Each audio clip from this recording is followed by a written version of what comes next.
Well. Hello, hello, and welcome back for another week of the Palms Up Show. How's it going out there, Palms Up? Boy, this week's show is going to be so wonderful. I know I always say that, but I mean it. I mean it. Merry Christmas and happy holidays out there. Boy, I tell you, how is it going, Facebook? How is it going to all our virtual family and friends? Well, you know, it's that time of year. It's almost time to celebrate another new year. But right now, the Palms Up Show is inviting you to join the conversation. We have some beautiful guests that are going to join us this evening. And we're going to kick right on off. As usual, you can go get the link at www.healthydcandme.org. Go to the Palms Up TV page, and you should be able to get all the information you need. If you want to join the conversation, you can get the link there as well. Guys, please do us a favor. You know the routine. Share the link, guys, so it can get out. I'm so honored that for the last 4 or 5 shows, boy, we've been capping up in the 500s. I tell you, I love it. I love it. So let's shoot for 1,000 viewers. Why don't we? Why don't we? I tell you, it's your girl, and I want to apologize up front because I know we have more guests that are going to be joining us. But I want you guys to know that the Palms Up Show will be celebrating 3 years. 3 years come January, and that is worth a palms up. That's right. That's right. Our eye on the community. You know me, mental health matters, and if we're not going to talk about it, we can't be about it, guys. Well, I want you to know that the Palms Up Show and the Healthy DCME Leadership Corps and all of our wonderful supporters and followers are going to be rallying to Congress in February. That's right, the month of Black History. Guys, if you want more information, please go to www.mitv.fyi. Well, guys, before I go into the word on the street, I want to take a minute, come off the air. You know, this thing is going. And I want to send a hearty palm up to our beautiful guest this week, Miss Yaida Ford. And let me correct that and put some respect on her name. Attorney Yaida Ford. Palms up to you, Queen. And thanks so much for stopping in during your holiday break. I hope you're going to get a break. Guys, we're going to talk to Attorney Ford about all of her work in the community. And did you know that Attorney Ford was a candidate for Ward 8 Council? Where you been? Where you been? We're going to talk all about it. Attorney Ford has got so many accomplishments. And guys, this is a wonderful holiday show to help you all get out there and get familiar with who's on the ground and who's watching our kingdom for real. Guys, you heard about this Green New House deal?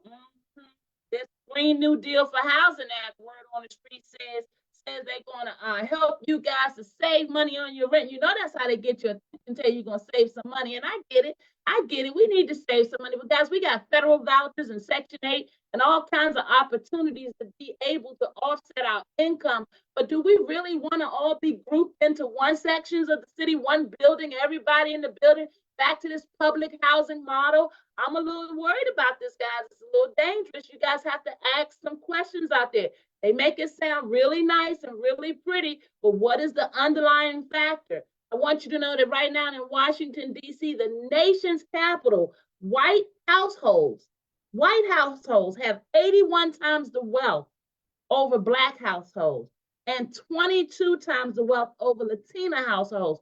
Why do I bring that up? Because when they start talking about this, what is it called? The Green New Deal for Housing Act, another form of public housing, guys. And I mean, public housing, how is that going to fix the problems that we have with our current housing problems, guys, in the city?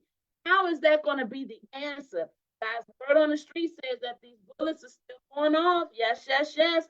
Word on the street says that we had how many incidents this week? You know, I get ready for you, and then I get all tongue tied when it's time to give you the report. Well, they said last week, as of December 26th, we have 325 incidents in the city, according to as it relates to crime. They said we have 116 crime stories, but let me break that down. What that really means, we've had 23 shootings, 211 thefts, 69 robberies, 10 burglaries, and 9 assaults. That's all in 1 week, guys. 1 week comes up. This public safety matters is an issue. It's a big deal. And I want you to know that we've got even migrant families migrant families all the way from Venezuela talking about the city here in the nation's capital. We don't have enough shelter or resources or aid for folks coming from out of the country. So you can imagine what it looks like those of us that have been here the entire time on the ground trying to fight for these resources. They tell me that 12 and 13-year-olds are missing up in Bethesda. We've got two. Their name is Tashawn Bland and Xavier Wright. Guys, they've been missing since Christmas morning. Here's my prayer that they have been found. If not, guys, let's talk it up out there. We got to recognize that everybody is having a wonderful holiday. And so I want to give a shout out to our families that are going through, yes, here in the district as well, where this crime keeps on going. The numbers keep on adding up, Attorney Ford. And then our dear mayor, as if that's not enough, she's threatening not to fund the SNAP benefit. You know what the SNAP benefits are, don't you? The Supplemental Nutritional Assistance Program that many of our DC families and residents have to depend on. The Fair Budget Coalition DC advocates are saying that she's the Grinch that stole Christmas, or the Grinch that stole SNAP in honor of the Grinch that stole Christmas. And I tell you, she's looking like a Grinch these days. We losing our sports team, don't want to fund our nutritional and assistance programs. I tell you, are you voting out there? Palms up. It's your girl, it's your girl. Don't talk about it, be about it, guys. I want you to know that there's some families that were displaced this holiday season. And also, as usual, we got our families in the street. And shout out to all of our advocates on the ground that are taking care to feed and to get personal items to our homeless families and individuals in the street. Guys, I want you to know holiday season is one of the worst seasons for many who suffer with depression and matters of mental illness. So please remember our community members this holiday and every day. Palms up. Look like that overseer and got in her seat. Hello, overseer. Merry Christmas and happy holidays to you. You got a word for us this week? Merry Christmas and happy holidays to all of you. Joy and peace is in the air. Trust and believe it is. I love it. I love it. Well, we're going to jump right in, guys. You know, on the Palms Up Show, we're always talking about mental wellness and mental health matters. You know about those 8 dimensions of wellness: physical, intellectual, financial, environmental, spiritual, social, occupational, emotional. Guys, I want you to know that we bring heroes, or should I say in honor of today's sheroes, to the platform, always out here fighting. Attorney Ford is a civil rights attorney, but more importantly, I want you to know that a few years back, Attorney Ford was the only female candidate in the Ward 8 council race. And I want you to know that she is an accomplished civil rights attorney, and she's been designated for several years in a row as a DC super lawyer. Wow, we're going to find out about that. We want you to know that she's served on the city council staff. She is also an expert on housing, employment, and health issues.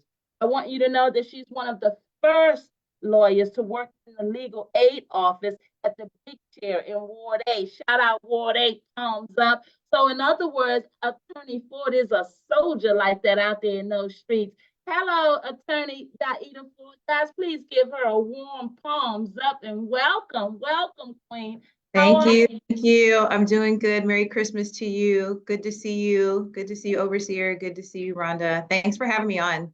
Oh, no, thank you. This has been a long time coming, and then you agreed to come and the show, as they say. Thank you so much for taking the time out. Hey, Attorney Ford, I want to jump right in because, I mean, you go at it. You go at it in the courtroom, and you know, obviously we invited you to our platform a few years back when we had some of the other candidates, and you were just so upfront, down to earth, letting us know what it is, and you have not stopped. Since the time I met you, you've been about the people. You've been about the rights of our people, and you've been about kicking butt in that courtroom. That's right, palms up. Talk to us a bit about the work you do as a civil rights attorney and how that segues into your community work, if you would. I think that the community work actually was the catalyst for the civil rights practice. Okay. So when I first moved to DC, well, I moved here to go to law school, so I was living on a campus. But when I actually became a DC resident, I moved to Ward 8. So nobody that I was around had ever really heard of Ward 8 or knew what Ward 8 really was, right? They just knew Southeast. But I've lived in Ward 8 for like 17 years, a little more than that now. But I immediately started just serving, just particularly young women was my interest area and mentoring. Young women through my church. My church had a nonprofit arm, so it really made it easy because the opportunity was there. But then there was a homeless outreach component that I did on my own. My church didn't do homeless outreach. So I was working at the courthouse. I was clerking for a judge named Harold Cushenberry at the time. He's retired. Shout out to Judge Cushenberry because he's still my buddy. And I sit on the JNC now. So, I get to stay connected with the judicial system for helping to nominate good candidates to the bench. But I was working at the courthouse, and there was all the homeless folks were right there at Archives Navy Memorial at that time. This was between 2001 and 2003. They were just right there. And so just feeling God's heart for the people, I just started some simple stuff. I would go to Subway and get gift cards, or go, get the food gift cards, and I would just give them out. And then I would be evangelizing, through that process. Through that started the homeless outreach that I started through my church, because I was already doing it as a law clerk for the DC Superior Court. And I was like, if I had church support, I think I'd be able to make more of an impact. Just me, every 2 weeks going out and giving out cards, right? Pretty soon when I started picking guys up, giving guys rides home, and my parents were like, "You're doing what?" What? You're giving men rides home by yourself. You're taking them on the metro, because I was riding the metro to my car in Congress Heights, and I'm taking Mr. John home. I'm picking up Mr. Bobby, and then and my parents are like, "Why?" They just were kind of we trusted you're doing the will of the Lord, I guess, but it just doesn't seem that safe for you to be doing it. But God protected me the whole time. I never had any incidents with them, taking them from the metro to the shelter, because after serving them for so long, going out there every 2 weeks with the cards, you start getting to know them. They start talking to you. You start, these are real people. This is somebody who they got a degree, they went to college, but something happened. And it's usually a mental health crisis that happened, right? And then now they're on the street. That went from them saying, "You're a lawyer, you work at the courthouse. Can you help me get my Medicaid? My Medicaid's cut off." So when I left Judge Cushenberry's chambers, I had a background. I said, I'm going to go do poverty law. But my parents were like, "Okay, really? We're helping you pay off your student loans. But you need to why can't you go to a law firm?" But I really wanted to do legal aid. So Legal Aid Society actually paid off through the DC Bar. If you worked for legal aid for a certain number of years, they would actually give you a check towards your student loan. So that helped give some relief, right? So through legal aid, when I interviewed with them, I was like, "Oh, well, I help people get their Medicaid cut off." Because I remember doing it for Mr. Bobby at the Archives Metro. I was like, "Wait, Mr. Bobby didn't cut your Medicaid off? Why?" He was like, "I can't get my medication," and he had that. And I was like, "Okay, I don't know what I'm doing." Sorry, guys, my dog is in my lap. I ain't been home today, so he gave me his information, and I just remember calling the number he gave me. When I called, they were like, "Oh, he should have been cut off. He just didn't recertify. We'll take care of it." It was that simple. But for him, there were just too many barriers to get it done, or he felt that they had this. When I said, "I'm Bobby so-and-so's attorney," it was a whole different reaction. Yes. I got through quickly. He was like, "I've been calling them. They're not calling me." But as soon as you say lawyer so-and-so, the people who are supposed to do what they should do when the ordinary people call, I mean, it was just really frustrating for me to see that. And so that's why I said, I'm just going to go work for legal aid. I went to work for legal aid, but I was the only Black person. And that was doing public benefits like Social Security, Medicaid, Medicare, food stamps, and TANF. So my job was to help people who got cut off get their benefits back. And I didn't really have that much support from my supervisor. So I didn't know what I was doing, but I learned just from relationships. So I would build a relationship with the client. I would go to such and such office, and then I was Black. And the people, the management at those different offices east of the river were not used to seeing Black advocates in there. So that, I don't know if that helped me or hurt me. I don't know, but I just know that I was able to get results without a supervisor who was guiding me. I was doing it on my own. And because she wasn't Black, I think that, I don't know, there was something there with that, because and I didn't know the ins and outs of Medicaid. Medicaid actually is a very complicated program, the way that it's funded and the way that it works, and the interaction between Medicaid and Medicare. So I was thrust into clients who had HIV, clients who had all of that as a young lawyer coming out, and I had only worked for the court system. I had never represented clients. I worked for a judge. So I'm now, my first client experience was with people, almost all of them lived east of the river. And here I am getting invited to clients' houses. Little did I know when I would leave the organization 3 years later that my supervisor was jealous of that because she was not in the back. Basically, clients wouldn't call her back. She was a supervisor, so she only had 3 to 5 clients, but she's like, I never knew how you were able to get clients to go to the council building and testify. I said, because I picked them up. I go to their house, I pick them up, I help them write their testimony, and I take them. But that's too, like, a lot of those lawyers ain't gonna do that, but I did that. And that's how the council would say, we're tired of seeing the white advocates. We would like to see some of the constituents. They could not drum up enough constituent support unless it was to raise money for legal aid. Then they could get them dressed up to come down and talk to the board, because our board members were all attorneys from big law firms that got big paychecks and would, and fund us. But when it was time to go change a law or get a bill passed or get a program implemented, nobody cared about that. Or nobody cared enough to get the clients to go down there. So I did that, right? So, I mean, from there, it was just like, the reason why I was comfortable doing it, one, because they lived in my neighborhood. I was living in Ward 8 and going to Northwest for work, but I lived there. So I knew where everybody lived. So, and I went to church there. So I was already in the community. So, I don't know, that was kind of the foundation for the civil rights work that I do now in private practice. I got to unpack so much there. You just really touched on so much, and I'm so honored to get you on the platform because, Yaida, you get it. You get it, right? A lot of times, we don't speak up out of fear, right? We either afraid we're going to lose our housing, lose benefits, and you touched on it.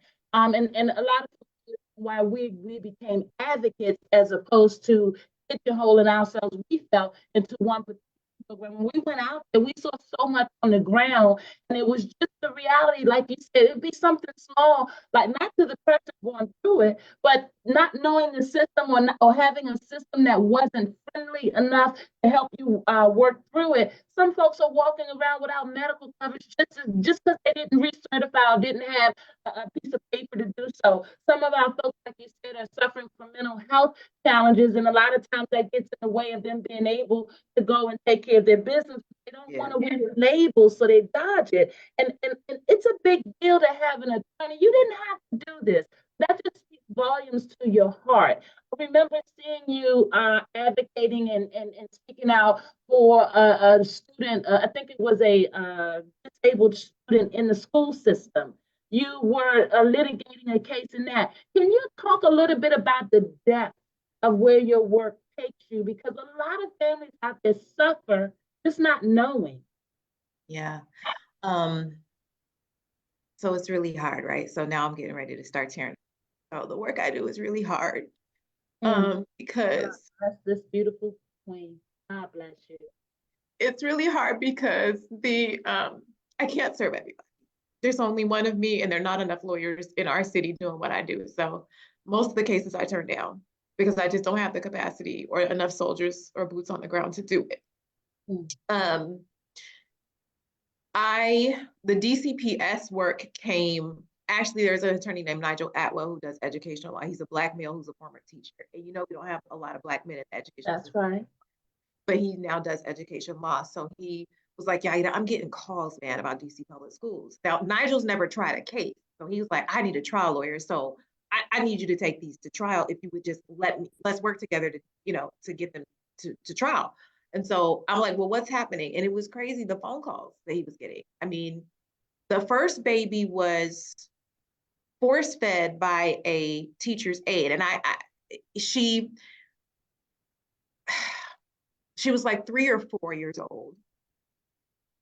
And she wouldn't eat. She just didn't want to eat. And the teacher's aide almost suffocated this child by stuffing her mouth with food. And not being properly trained, she didn't know that that's not what you do to a nonverbal disabled. And I can't remember the extent of the child's disabilities, but she was autistic and nonverbal. Then the next phone call was a autistic child who was mostly nonverbal, but who was missing part of her brain. So she could speak, but incomplete sentences. She was locked in a cabinet by a teacher's aide. This is at the same school.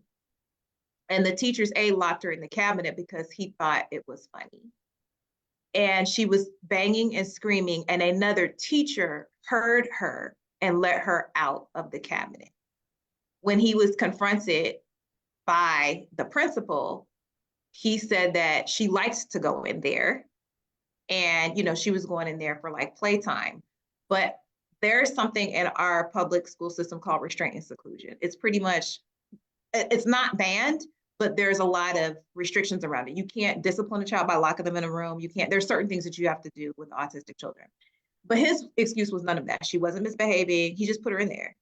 And she obviously didn't like being in there because she was banging to get out. And to this very day, nobody knows how long she sat in that cabinet. And it's not a closet, it's a cabinet. She is she has complex disability. So she's small. She weighs like 30 pounds and she's now 18. But she looks like she's 6. So she was locked in the cabinet, right? The next call was a nonverbal autistic child who's completely dependent. She's in a wheelchair and she eats through a tube, came home with a broken femur. And nobody knew how it happened. Like nobody knew how that broken femur happened. And it was only her mom, because she can't talk. But when she got off the bus, she was squeezing her face, like she was making these facial expressions to her mom. And her mom took her to Children's Hospital, broken femur. No incident report, no investigation done. Now she wears a diaper. So her mom happens to be a school nurse. So her mom, putting 2 and 2 together, said when they changed my daughter and they moved her from the chair to the diaper thing, they dropped her. And in their changing room, it's in a classroom. So there's a hard linoleum classroom floor. She said, I know they dropped my daughter because I used to be a school nurse and I work with intellectually disabled children even now when I don't have her. So they dropped my daughter. However, the school to this very day is saying, we don't know how it happened, but let me tell you something. We know that they are mandatory reporters and they don't report. Same teacher who contacted mom saying looks like she's not having a good day, It probably wasn't her, it was the teacher's aide, right, that dropped her. But there was no incident report done and they didn't send that girl to a nurse. So, they sent her to a nurse and the nurse said she was okay. Nobody thought, but they kept saying, she looks uncomfortable, she looks uncomfortable. Somebody should have called an ambulance. So that didn't happen. Next phone call, a kid shows up just from home, like actually not from home. He's at school. Mom comes to pick him up to take him home. He's pointing to his mouth. He's nonverbal. He's pointing to his mouth. She looks at his mouth. His teeth have been knocked loose. All he can say is this. That's all he can do. So she's now questioning the teachers. What happened? Teachers say, nobody saw nothing. You mean this kid's been with y'all all day? You saw nothing. He's got loose teeth, saw nothing. The next phone call was a parent whose son is wheelchair bound. He has cerebral palsy. He's not nonverbal because he has a device. He has physical therapy.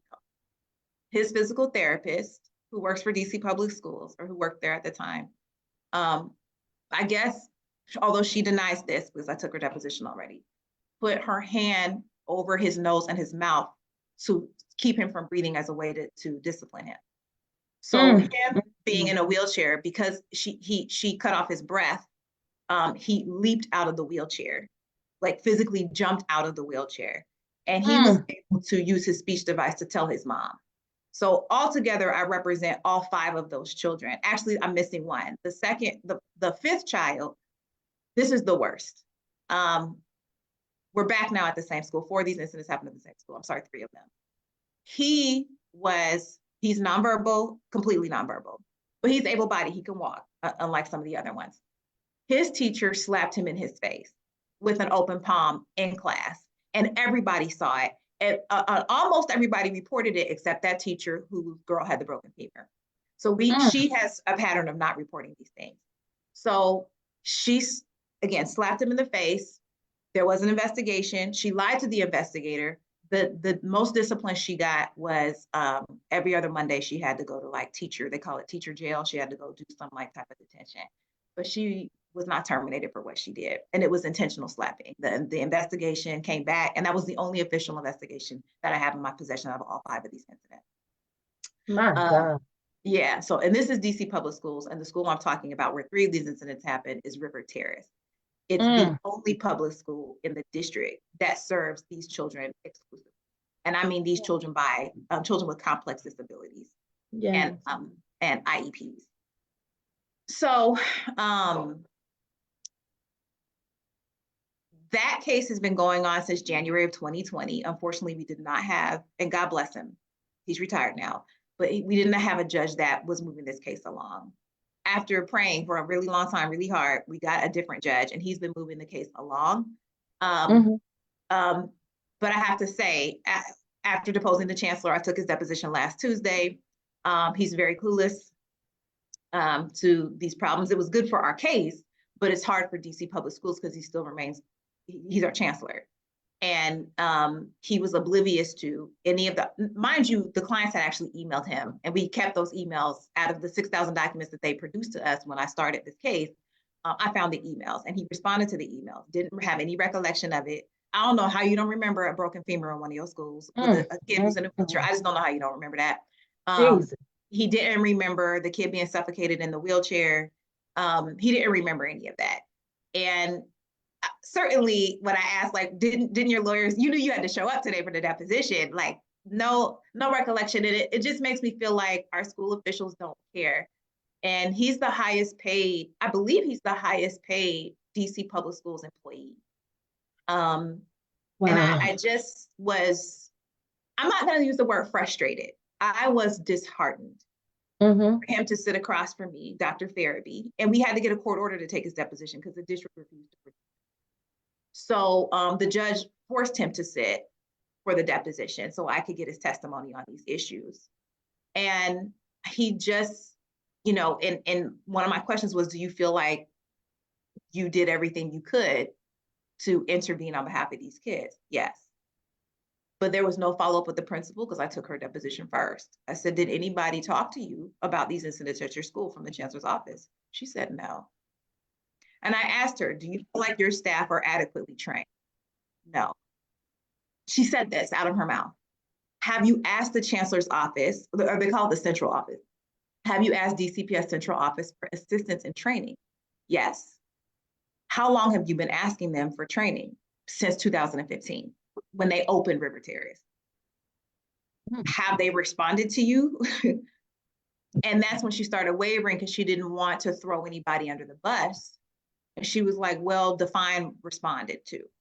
And I just broke it down, like, tell me all the areas where you need training, and I had to do it differently with people like that. So we don't have a trial date yet. We should be getting one soon, but that's one that the media picked up on. We're thankful for that. But DCPS doesn't care about these kids. I don't know that the chancellor cares about these. I feel weird saying that, but I would think that just to avoid a PR nightmare, and I, you know what? There's another case. It wasn't my case, but they put somebody's an epileptic child in a pool, and that child went into pulmonary shock. Same school, wasn't my case. Same school and same period of time, and they had all the warnings that they weren't supposed to use that pool, that they shouldn't put this child in that pool, but they put that woman's child in. Not adequately trained, and DCPS has the money to do this. But there's a collective bargaining agreement that says, hey, you only get TAs with a certain number of hours, you only get X number of dollars. And she told me this, and I said, will they make an exception for you since you have a special needs school? She said, I have tried that. She said, I just take money out of my budget to give the TAs more time. But the other stuff that I need, the training that I need, she said, I use Google. But she said, I have compassion fatigue. That's what she said. So these are, and I had to turn away after the Fox aired it. I had to turn away almost all the calls that I got because I was flooded with calls once it hit. I'm sure you. I was just getting ready to say, Did not take. listen, Reed, thank you so much. First and foremost, palms up. I get to work with you on an intimate level and behind the scene with the work and a lot of the outreach and advocacy that we do.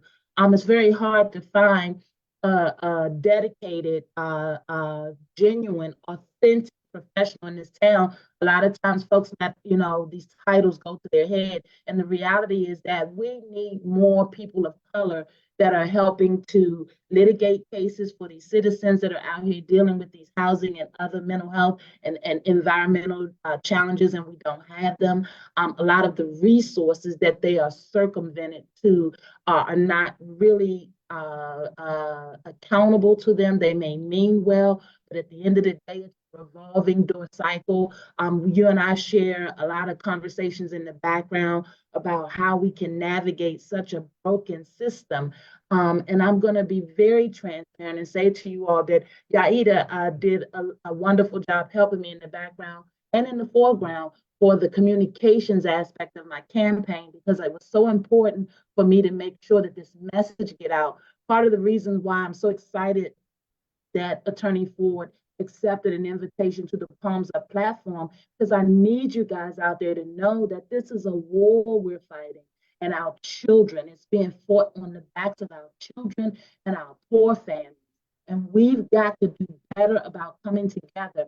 I said it before and I'll say it again. Where are the daughters of this city? Not leaving the men or anybody else out, but where are the daughters? Because as you heard Ms. Ford speak, she talks about getting teary-eyed and getting emotional. Most women are nurturers, right? And we see someone coming after our children or coming after our less fortunate families, then we get upset. We go to work. And right now in the nation's capital, it's time to go to work. Attorney Ford is not your typical attorney walking through DC. I can promise you that. But she's the type of attorney with a God-given heart. And she uses her work to help many families in the city. And Attorney Ford, I can't thank you enough. It's so wonderful to give you your roses today to let you know we don't need a paper or news article to say you're a super attorney. We see your work, we see your efforts, and I hope that if you decide to come back to the forefront in a political demeanor, that many folks will remember your kind heart in your work, because it's needed.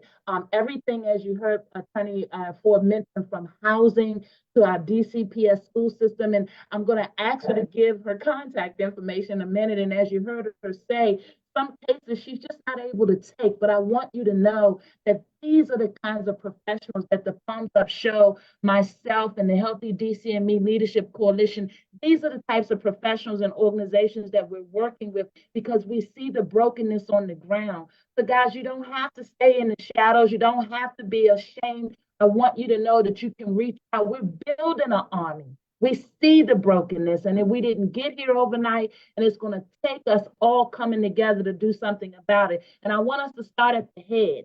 I want us to start at the head, and that would be the mayor.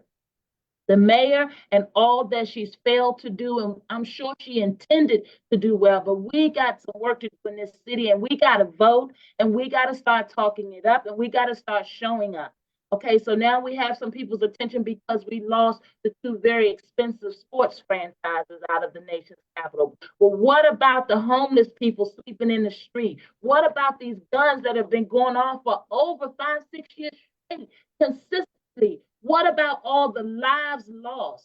We're going to talk to Volunteers of America the second half of this show, and we're going to talk about the work that they're doing in the spiritual realm and with their organizers to help do something to address the victims in our communities, the families in our communities, the reality that this gun violence is such an epidemic. We got to fight it on all fronts. And so, guys, if you're just joining us, it's your girl, and we are so excited to be blessed to have attorney Yaida Ford on the platform talking to us about some ungodly acts in our school system. Guys, we can no longer can we trust our children to the system. No longer can we trust that they're going to care about you and your housing when you don't show up to vote. Guys, we all have to do this together. And yes, it's the holidays, and boy, would I like to be home eating some pie getting fatter. Thumbs up. But the reality is, guys, that we've got to be vigilant in our efforts. A new year is upon us in the next few days. We've got some folks running for office that they've already been down there running for office and your lives haven't changed. We've got to let them know and put the fear of God in them that no longer will we accept white households 81 times the wealth of the Black household. The way that we have to change things is we've got to be able to come to the forefront. I wanted to give Ms. Ford a chance to catch her breath because I know we must have a million questions for her, but we only have a little bit of time. But before I invite her to come back and give us her contact information and talk to us a little bit more about anything that she'd like us to understand during this holiday in her messaging, I want to invite my dear overseer, because I know, you know, overseer, when she started hearing about the babies in the school system and the failures of the system, I know she has a word. Come on, Queen, I know you want to talk to us. Yeah, that kind of hits home for me, Attorney Ford, with the school system. I have a son that is disabled, but I was his advocate. And if I had to be, they'd have just treated him any old kind of way. But he is not a statistic. He finished high school. Matter of fact, last week he just graduated from Votech School 2 months early, and certified to do auto work. So his next task is he's going to get his CDL class. But the school said he would never accomplish anything. But I was blessed that I was able to keep him out of the public school system because I knew he would be a statistic. And I'm talking about me burying my son because there's very little security or anything for our children. And like you said, they say they don't see nothing and they don't report nothing, but a lot go on in them hallways. Yeah. So I feel your pain because it's real. I help parents too because they get frustrated after a while because it's just like rolling over, and nobody care. Yeah. Thank you for that. Attorney Ford, will you come back to the forefront for us? First and foremost, help them to understand how they might get in touch with you. We got so many services, especially the legal services that are just, our folks are intimidated, Attorney Ford. And by the time we get the call, they're broken down. They don't believe in the system. And It was important to have you on the platform so folks know that you exist and others in our system. But will you come forward and talk to them about how they might reach out to you? And Sure. Before, I just want to say a little small piece about the housing thing. So we are doing the Navy Federal class action lawsuit. So Navy Federal has been busted out for discriminating in their mortgage lending practices.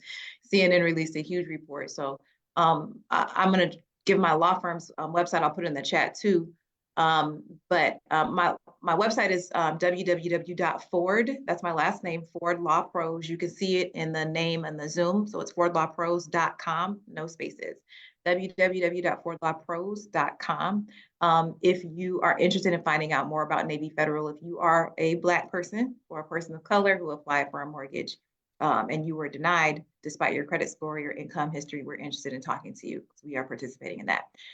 So that's my website. My phone number, which when we were even open on Christmas, you guys, because I didn't know the phones were on, but they were because the receptionist kept sending me messages. So 202-792-4946. It's 202 again, 792-4946. I want to put that in the chat and you can reach me. My staff are 5 days a week, 9 to 5:30. And we are there if you have any type of legal issue that falls within our parameters. If it doesn't fall within our parameters, I have a referral system. My phone number is incomplete. So I have a referral system when we have a network of attorneys that we work with to help with it's a personal injury issue that doesn't involve the police. So I do police brutality work and municipal litigation. So if you're suing the government, whether it's city or federal, that's something that my practice focuses on. We also do, like I said, my brain is employment law, and then some housing discrimination work with this class action. So I put my phone number in the chat and you can definitely find me on Instagram also. My name is my actual name, no code names, no aliases. And I'm also on Facebook as Yaida Ford, and on Instagram at Yaida Ford. So please feel free to reach out, DM me. I'm always available to talk to people who've been victimized or feel like they've been a victim of discrimination in some form. Thank you for being such a soldier out there in those streets and such a hero to spend your holiday. And I'm gonna put you in the hot seat, or maybe not the hot seat, but I mean, you can't just leave our platform without talking about your entertainment career. Oh yeah, that's so funny. So I just started that, you guys. So I just started doing that this year, actually.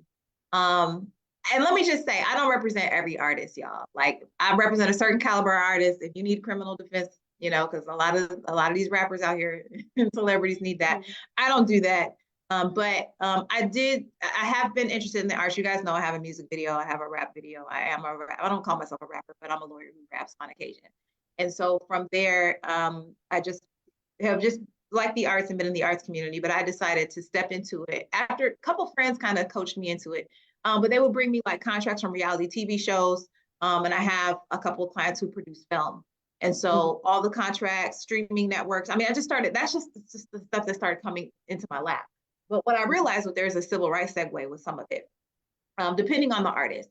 I think with any Black artist in the entertainment industry, the pay disparities, that's a civil rights issue, right? They're not normally coming to you for that, but as a lawyer who negotiates contracts, I can make a difference in the amount of money coming to a client or an artist, or helping them understand like how they're being pillaged by a record label, or how a network's not really giving them a fair shake over their content, with the eye for that. You just have to have an eye for fairness. And so once I realized that I could actually bring that to the table, I'm like, you know what, this is something that I can get out of bed for. You know what I mean? Particularly to help Black artists from being taken advantage of. Because especially if you come from poverty and now a record label's trying to pimp you like that, you don't know.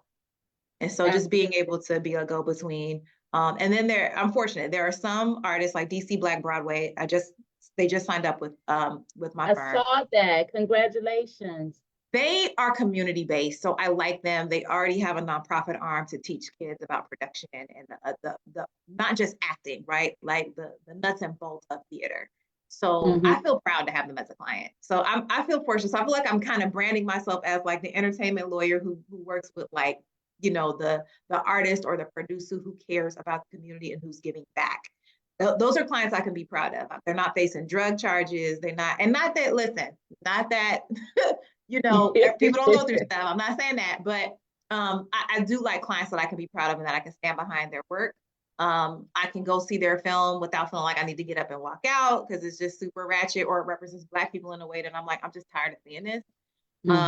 So that's it. Not much to talk about yet because I'm just launching it, but we hit pretty big with DC Black Broadway and some of the other artists that we've been. That was awesome. Two things. Name of that video of yours. Oh, Boss King. Boss King. So can they go on YouTube and find it? Okay, y'all. So you can't because Fetty's locked up. So Fetty Wap. So it's a spinoff Trap Queen, the Fetty Wap song that came out like 20 minutes. So Boss King is a spinoff of that. It's about a lawyer who's a civil rights attorney, me, and her life and the stressful life that she has in the courtroom, and how the love of her life is a man that is cool with supporting and backing a woman who's in a stressful career, right? Because I think the rap music tends to glorify like the women who hold these drug dealers down, and she might ride or die. But there's nothing that really kind of boosts up the man who's really supporting the woman who's out in the front line. And so that's what Boss King is about. So you can actually, it is on YouTube, but it's not listed. But I have a link I can give you. We would love the link so we can share the link. Yeah. That gives you your street cred, all of that support. Yeah, and it's funny because I released it in 2019, but people didn't start watching it until the pandemic. So it got all these views like this year and last year. And people emailing me like, oh my God, like court people. I'm like, you made a music video? Oh my God, this is so awesome. I'm sending it to all the paralegals. I'm sending it to all. And I was like, okay, because it's been in my signature line because I knew I couldn't publish it once Fetty was cool with it, Sony wasn't. And that's also how I started kind of like, I mean, artists don't really own all the rights to music, right? So that's another reason why I wanted to get to it, but he thought he could give me permission. Sony was like, we not cool with it. So I just put it in my signature box, and people just click. So I'll share it with you. But yeah, Well, I appreciate that. we got a remix too. I couldn't let you get off the platform without letting them know about your cool points. I tell you, that was so awesome. Not only is she a kick-butt attorney, but she's also talented enough to have a music video out. And I think that's so awesome, Yaida. Yaida, I want to again thank you so very much. There's no way I can cover all of what your wonderful glory is in our setting. But I at least wanted folks to know that you're out there and they don't get to see you with your cape on like we do, but we really appreciate all the wonderful work that you do. And then a beautiful woman of God. I think that is just so important to point out, because in our city, it's so easy to turn the other way and act like you don't hear or see it. But I know that you're out there making a difference. And then when I saw our dear Taraji Henson and what she's going through, I'm hopeful that, you guys link up, because that would just be something to see. I know that you're going to continue to do wonderful things for our city. I'm honored to know you as a woman and then as a candidate who is going to go back out there stomping on the ground. So I want you guys to know the type of talent that I have access to. And she does this work because she cares, because she does want to see a different day in our city and for our people. Yaida, before we wrap up and I go over to invite our Volunteers of America guests, is there anything else you'd like our audience to understand from you this holiday season? You dropped out just a little bit. Okay. Is there anything you'd like our audience to understand from you before I shift gears this holiday season?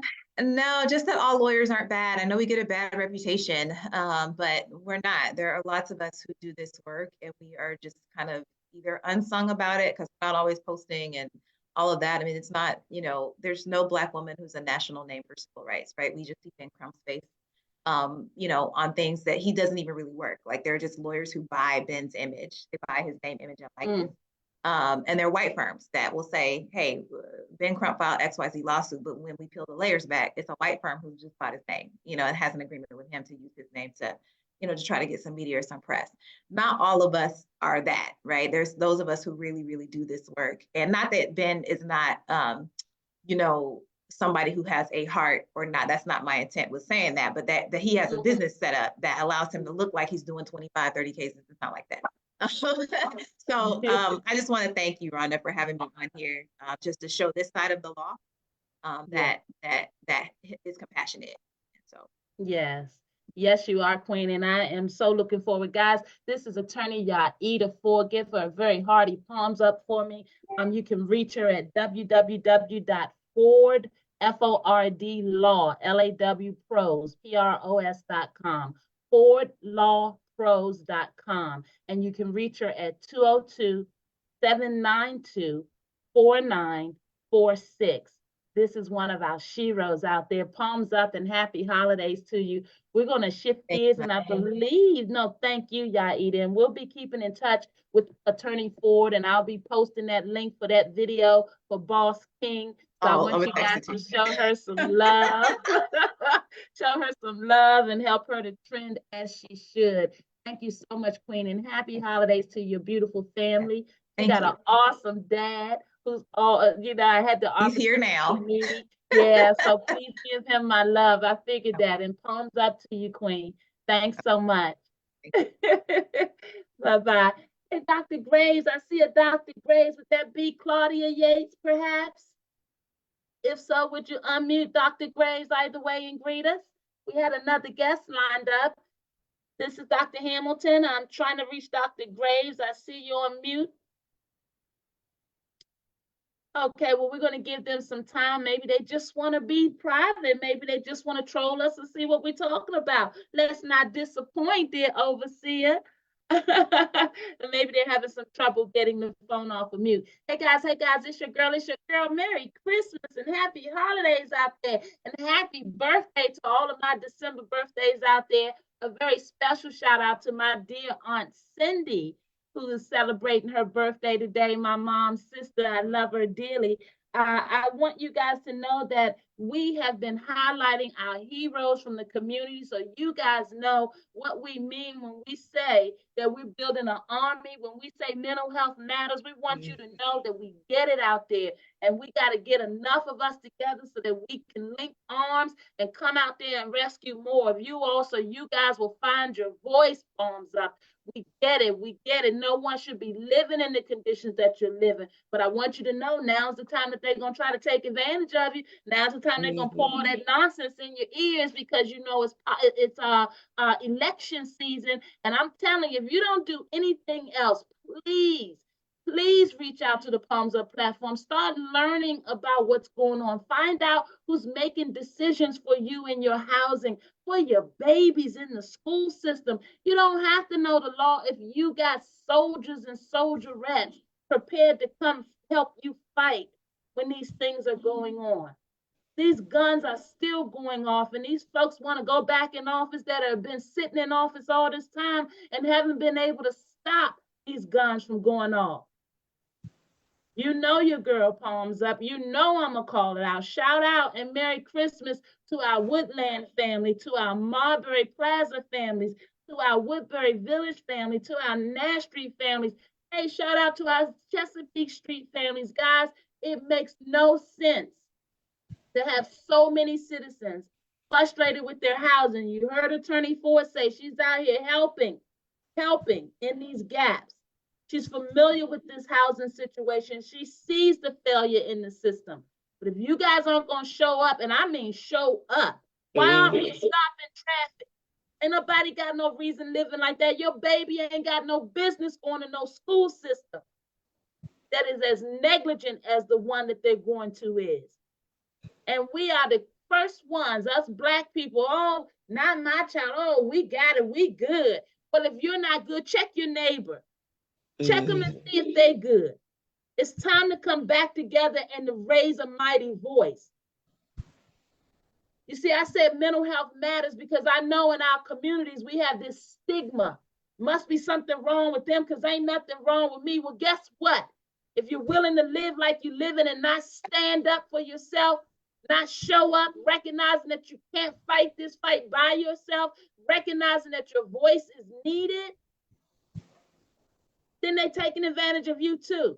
And you're failing our children. See, this is bigger than us. It's bigger than us. This is about our children. And the way that these guns are going off, the way that everything's failing, the way that the school system is questionable, the way that these drug problems keep showing up, the homeless are sleeping in the street. My God, what is it going to take? It's going to take all of our voices speaking up. Those of you out there on Snap, what you doing so quiet? Why is everybody else fighting harder than you are for benefits that you deserve? You heard me ask at the beginning of the show, what's the deal with this new green housing bill? Have you heard about it? I'm going to tell you it's for your benefit because it's going to save you some money. In essence, it's going to put all the people on vouchers in one setting. Is that what you want? You want another public housing setting where the government continues to fail you? Guys, we have a problem in our local city because the leadership is not accountable. They're just assuming you're going to show up and pull that lever or not show up as long as they benefit. They are comfortable with telling you they don't have the answer. They're comfortable with telling you they're not going to put the money there because you just won't show up. Overseer. Yes. Like I did, Dr. Graves, and shout out to you, Dr. Graves. I'm sorry that you're having trouble unmuting, but Volunteers of America has this gun violence spiritual colloquium that's going to happen in March. It's going to happen on Saturday, March the 9th, 2024 from 1 to 6 p.m. It's happening at the Metropolitan Community Church of God. And we've been talking about it every week on the Palms Up platform to get our folks motivated about spreading the word, about coming together. Could you help us understand from your perspective, being a woman of the cloth, why is this major? Why should this be considered something that folks can participate in when we talk about a spiritual colloquium on gun violence? When you say spiritual, that broadens it.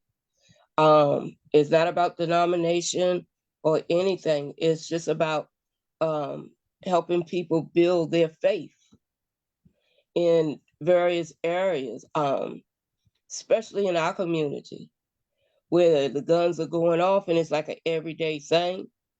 Um,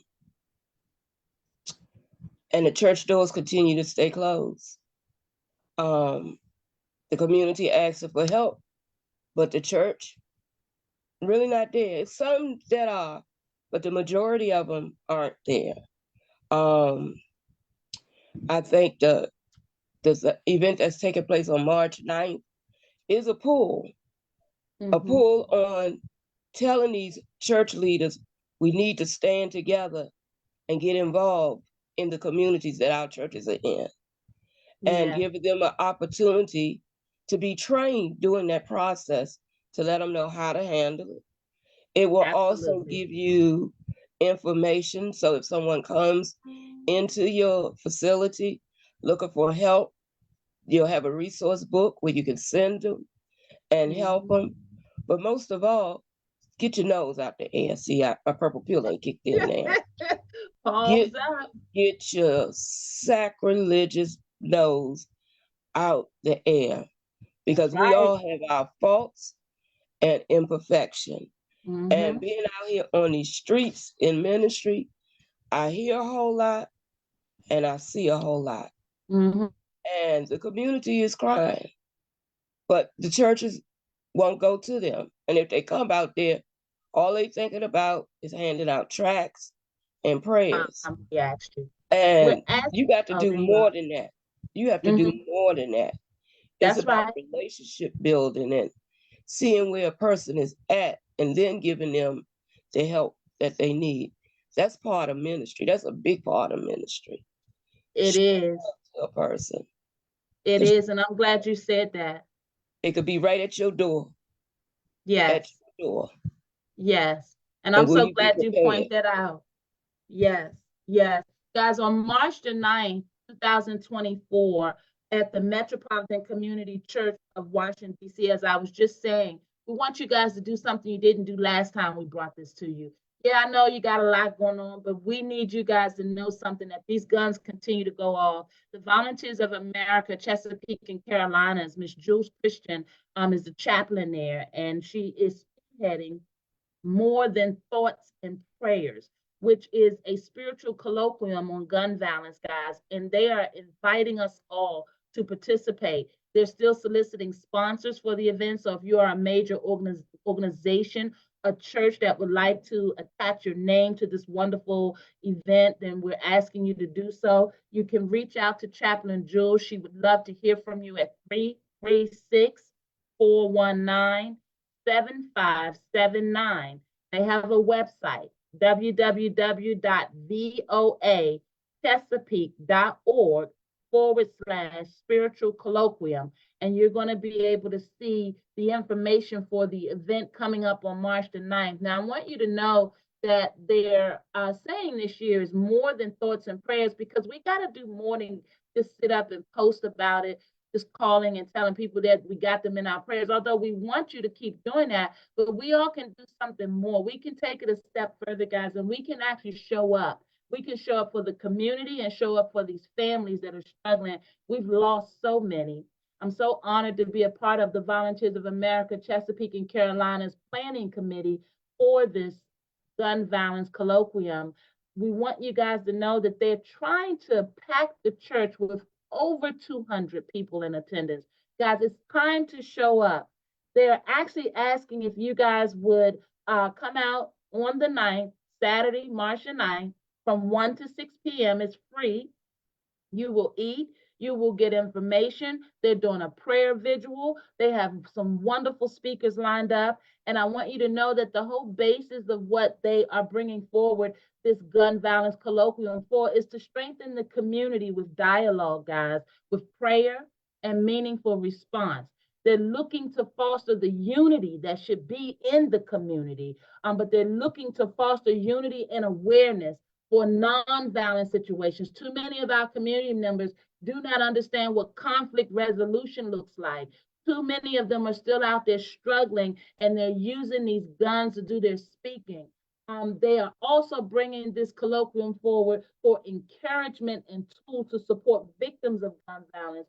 I want you to know, our dear overseer, she always says something so profound when she talks about that a gun is not necessarily a metal object. Come on, overseer, tell us about that gun you be talking about. Yeah, that gun is not always metal.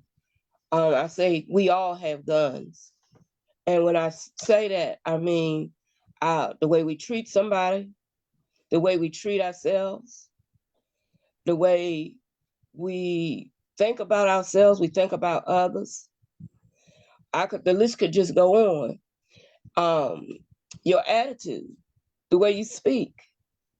And after a while, that gun builds up and becomes that metal gun. And then it's released. And you can't take it back then. But what we got to realize how we treat each other. We've shooting off 9mm, some of them tanks. And you have no remorse for it. Learn what your gun is. Learn what triggers you. And get the help you need. I think that would stop some of this gun violence. And again, I'm pulling on the churches. We are the social workers. We could help so many people. Part of the problem in the community is why people don't speak up when they go to the government. The government don't help the families. They disrupt the families. Instead of, they call it a reunification. Very seldom does that happen. That's why churches, we need to step up. If you don't know it, come on, get the formal training so you know how to deal with that situation. And let's rebuild our communities. Back in the day, the church had their community on lockdown. They did. Really, because they lived there. That's the biggest problem nowadays. The churches don't have any investment in the community because 90% of the members don't even live in that community. You just come in, do what you got to do, and you go home. That needs to stop, y'all. Even care about them. Open your eyes and see what's really going on. If we would take charge, the government would have to pay attention there. As long as the government can keep us separated, they're going to stay in power. I want you to think about that. Hey, sis, that's a word, palms up. We have a little delay here, but I'm so glad, and I'm praying that your word in its entirety got out. We've got to do more, and definitely, like you said, back in the day, our churches had the communities on lock.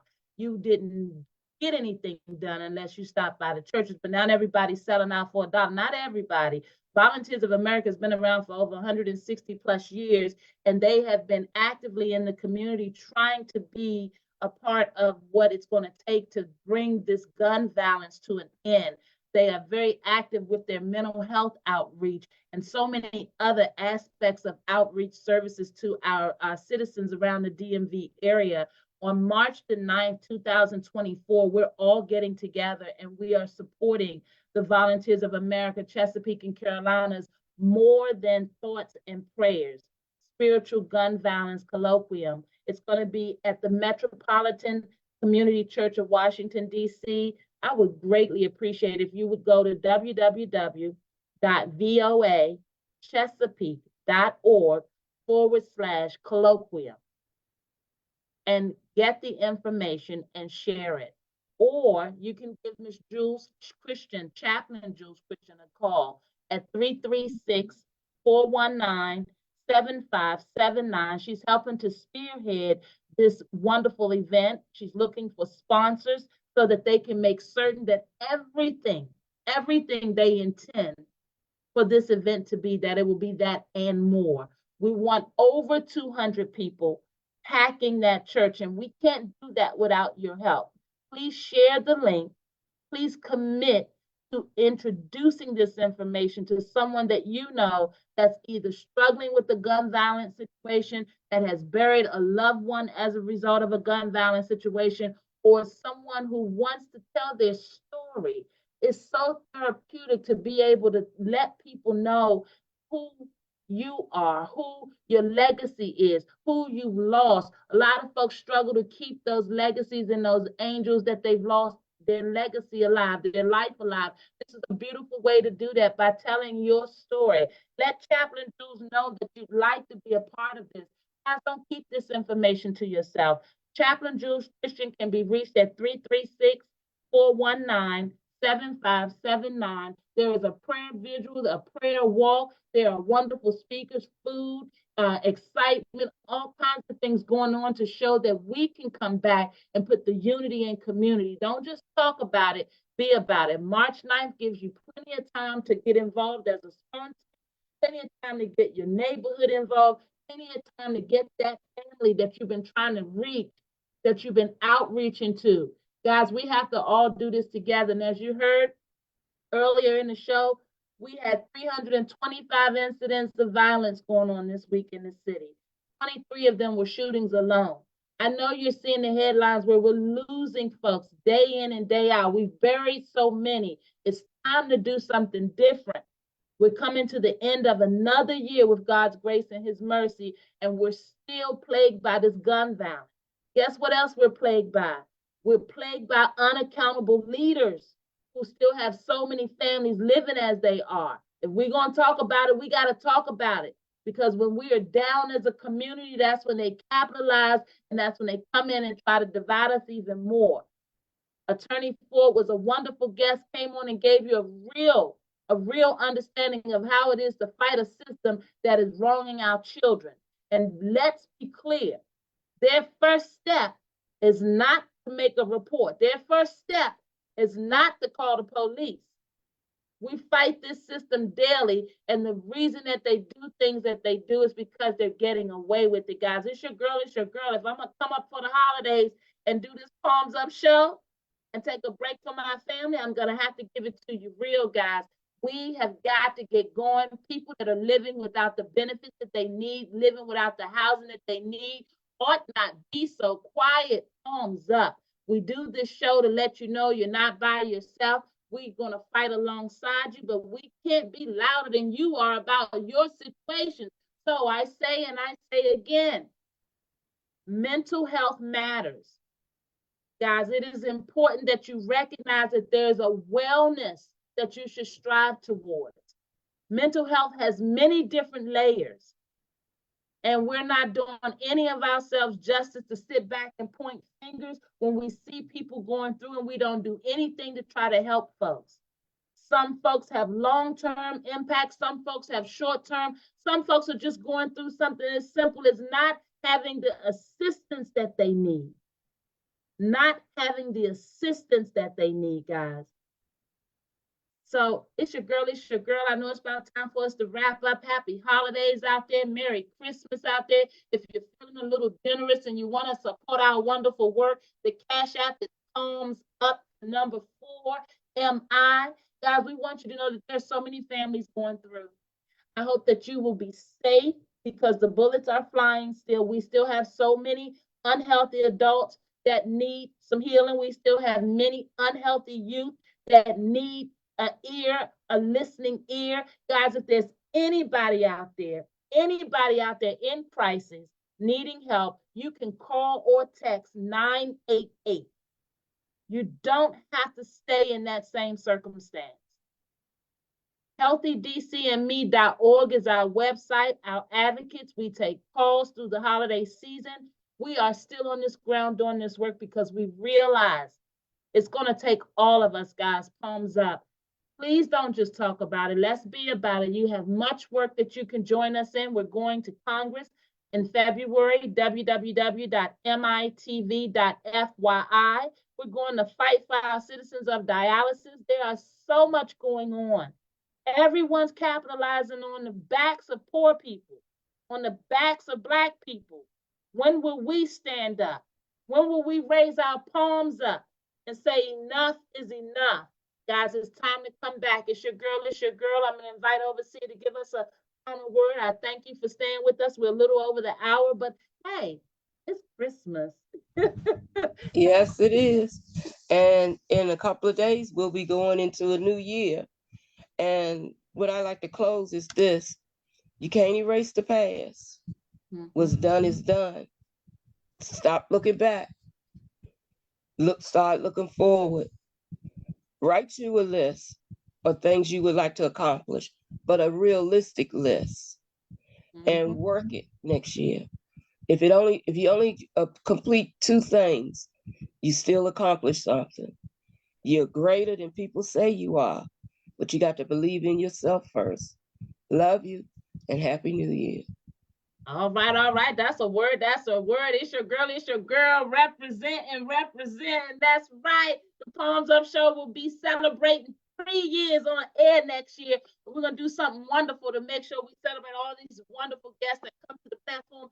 Hey guys, it's your girl. And over 3 years ago, I asked you, who's watching that kingdom out there?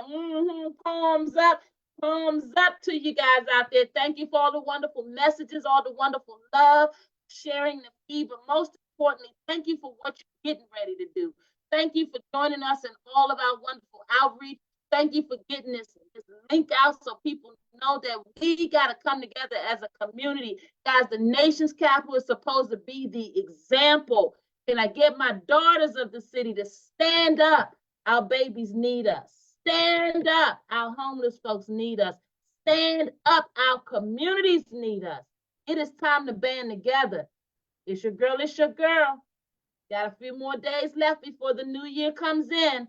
Let's start making those, what do we call them? New Year's resolutions? How will we be better? How will we be different?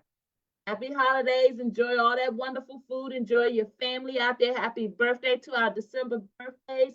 And I want you guys to come ready, roaring in the new year. It's election time. I need you guys talking, volunteering, rolling your sleeves up. Don't tell me about what ain't going to make a difference. Don't tell me about who got them in their pocket. You didn't think we were going to lose those 2 sports teams, did you? You thought they had it all wrapped up, right? No. You got to come out. You got to get involved. It is time to get rid of bad leadership. It is time to voice your opinions. It is time to get educated. It is time for action. Palms up. It's your girl. So wonderfully blessed to see you again, coming down to the end of a new year. Of an old year, and getting ready and prepared for the new year. So with that said, I wish you guys a wonderful rest of 2023. And I look forward to coming to you on January the 2nd with His grace and mercy in 2024 with a new word, but an old mission. And that is to save our people, save our babies. Thumbs up to you guys. Take care of one another until we see you next week. God bless you. Be safe out there. Love you to death. Share the feed. All right. Bye-bye. See you, overseer.